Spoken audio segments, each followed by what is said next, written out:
What's up, guys? Today I want to go over the rower.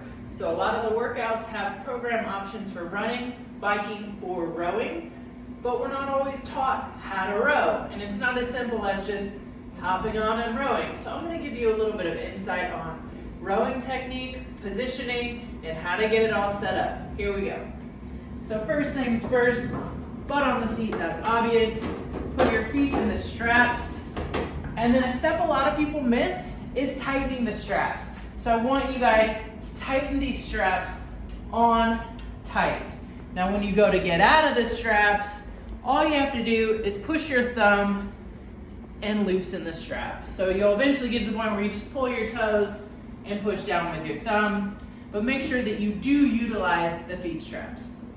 From there, I want you to think about your overall rowing position similarly to the deadlift. So at the bottom of my deadlift, I am here, and at the bottom of my row position, I'm also here. I want you to aim to keep those heels down. While it does give you some flexibility here, and your heels can pop off, I don't want to see you in this position. Why? Because this position has no leg drive. I don't have any power back here. My hamstrings are off, my glutes are off.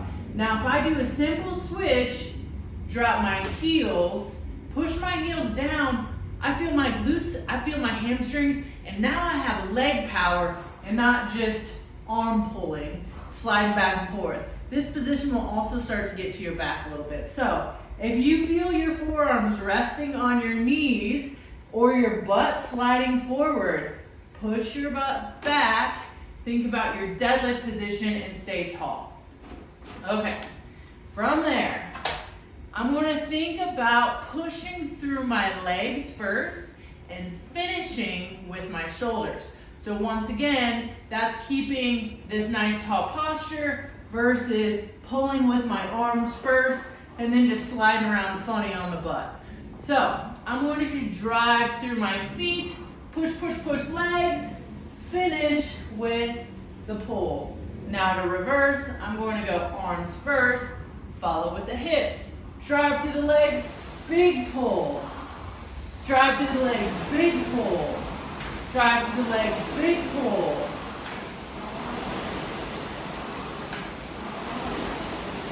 I'll show you what I don't want to see.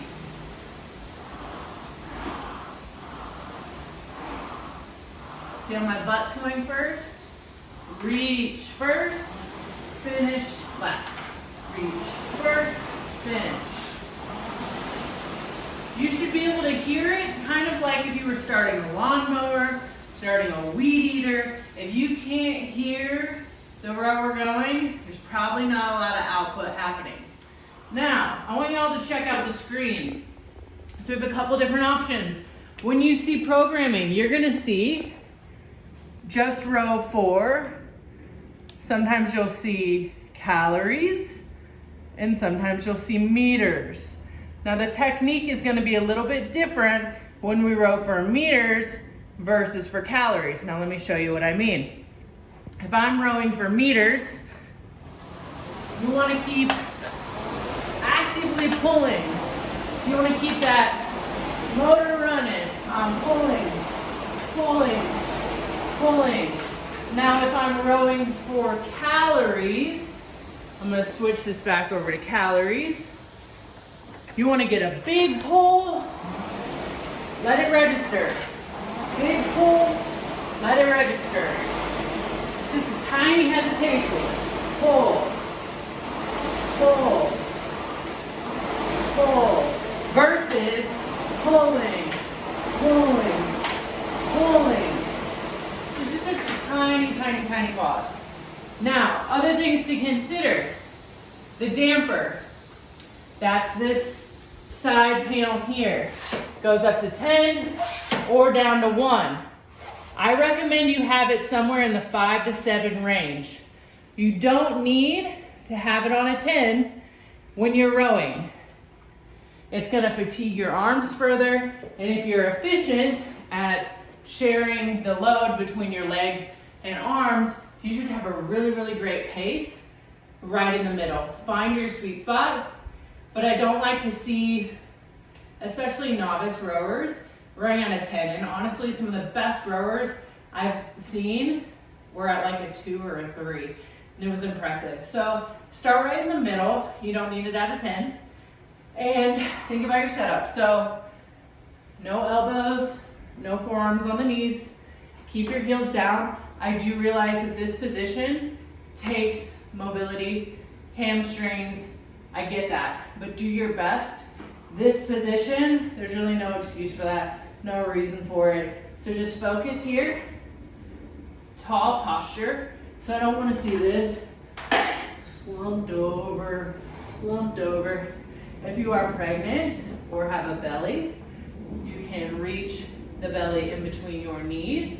You don't need to be here. Another thing that will help get some leg drive is to throw on a band. So I also don't want to see you knock feet on the rower. So if you want to make this really glutey, put this band right here. And when you warm up, you will be actively pushing into that band, making sure you're getting leg drive here.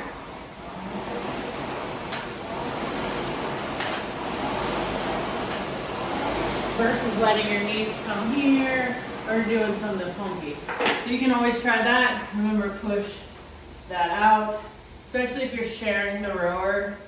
When my husband and I share, if I don't loosen these up and he goes to try to put his big foot in here and he gets stuck, it's frustrating. And on both ends of that. So be kind, loosen the feet straps. And hopefully this gave you some things to focus on, technique. If you have any other questions, drop them below. Happy rowing.